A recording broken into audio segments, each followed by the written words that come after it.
Bereshit, chapter 42. Now Yaakov saw that there was grain in Egypt, and Yaakov said to his sons, "Why do you look at one another?" He said, "Behold, I have heard that there is grain in Egypt. Go down there and buy for us from there, so that we may live and not die." Yosef's 10 brothers went down to buy grain from Egypt, but Yaakov didn't send Binyamin, Yosef's brother, with his brothers. For he said, "Lest perhaps harm happen to him." The sons of Israel came to buy among those who came, for the famine was in the land of Canaan. Yosef was the governor over the land. It was he who sold to all the people of the land. Yosef's brothers came and bowed themselves down to him with their faces to the earth. Yosef saw his brothers, and he recognized them, but acted like a stranger to them and spoke roughly with them. He said to them, "Where did you come from?" They said, "From the land of Canaan to buy food." Yosef recognized his brothers, but they didn't recognize him. Yosef remembered the dreams which he dreamed about them, and said to them, "You are spies. You have come to see the nakedness of the land." They said to him, "No, my lord, but your servants have come to buy food. We are all one man's sons. We are men of integrity. Your servants are not spies." He said to them, "No, but you have come to see the nakedness of the land." They said, "We, your servants, are 12 brothers, the sons of one man in the land of Canaan, and behold, the youngest is this day with our father, and one is gone." Yosef said to them, "It is like I told you, saying, 'You are spies.'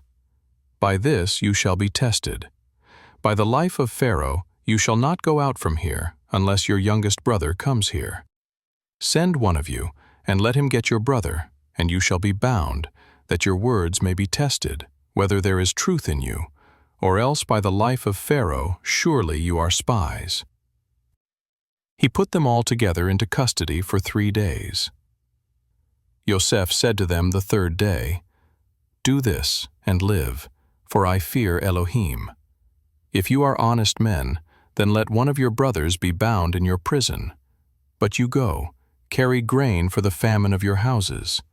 Bring your youngest brother to me, so will your words be verified, and you won't die." They did so.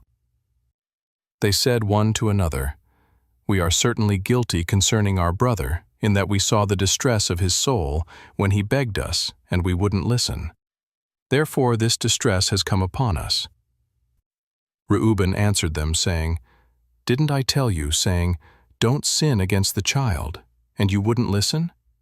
Therefore also, behold, his blood is being required of us." They didn't know that Yosef understood them, for there was an interpreter between them. He turned himself away from them and wept. Then he returned to them and spoke to them, and took Shimon from among them, and bound him before their eyes. Then Yosef gave a command to fill their bags with grain, and to restore each man's money into his sack, and to give them food for the way. So it was done to them. They loaded their donkeys with their grain and departed from there. As one of them opened his sack to give his donkey food in the lodging place, he saw his money. Behold, it was in the mouth of his sack. He said to his brothers, "My money is restored. Behold, it is in my sack." Their hearts failed them, and they turned trembling one to another, saying, "What is this that Elohim has done to us?" They came to Yaakov their father, to the land of Canaan, and told him all that had happened to them, saying, "The man, the lord of the land, spoke roughly with us, and took us for spies of the country.